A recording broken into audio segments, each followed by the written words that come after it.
Criminals in the world have banking licenses of their own. They don't need to money launder. They own HSBC, and that money launders for them. You know, the biggest money launderers in the world are the banks, obviously, because that's where the money is. The easiest way to money launder is if you have a banking license. So, of course, the biggest money launderers have banking licenses.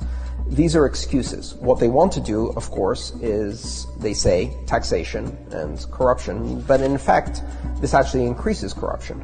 So removing cash from an economy and putting everybody under surveillance doesn't mean that criminals can't use money anymore. Of course they can. They will continue to do that. They will always have means of doing it. It just means that everybody else is under surveillance. So you end up surveilling the innocent. What does that give you? That gives you political control. We've never had in the history of humanity the ability to monitor everybody's economic activity all the time.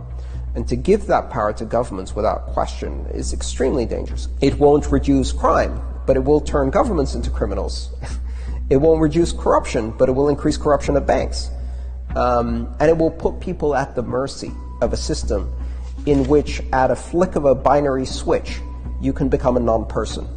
Went to the wrong website, attended the wrong protests, associated with the wrong political party, expressed support for the wrong idea, off. You no longer exist. You can't buy food, you can't buy anything, you can't earn anything, and all of your money disappeared. This idea that as long as we have every participant in every transaction prove their identity, and we can track and control every transaction through this totalitarian surveillance system, we will end crime.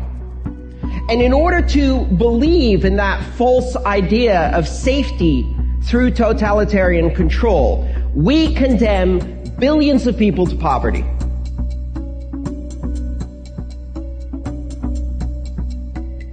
We're sitting at a historical crossroads where the future of money is going to be digital. We're seeing a concerted effort around the world to ban cash, to reduce the availability, the value, and the liquidity of cash everywhere in the world. We saw India demonetize the top 2 value notes they have. Spain is passing a law to make it illegal to make any transaction more than 1,000 euros in cash. Probably the 500 euro, 100 euro notes are going to disappear eventually. You're seeing this process of demonetization, of removing cash from the economy in order to funnel it all into banking systems that are under constant control and surveillance. This is a very dangerous future, right? The poor, those who don't have ID, undocumented immigrants, victims of human trafficking, refugees, these people are going to be suffering the burden to create this bourgeois illusion of safety and give massive powers to governments that certainly haven't earned the trust to have these kinds of powers. Criminals will have privacy. The question is whether the rest of us will. And so that is the thing. Criminals will use these systems. Criminals will bypass the rules. Criminals will bribe and corrupt officials, and they will bypass the rules. They will deal in gold or Rolexes or cars. In fact, at some point in the height of the crack epidemic, they tried to ban cash in Baltimore in the United States, and criminals switched to using Tide detergent as cash. Fungible, transportable, brand unforgeable, and useful.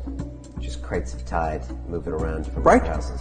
There will always be criminal activity. That's part of society. Changing the way money works only ends up punishing the innocent.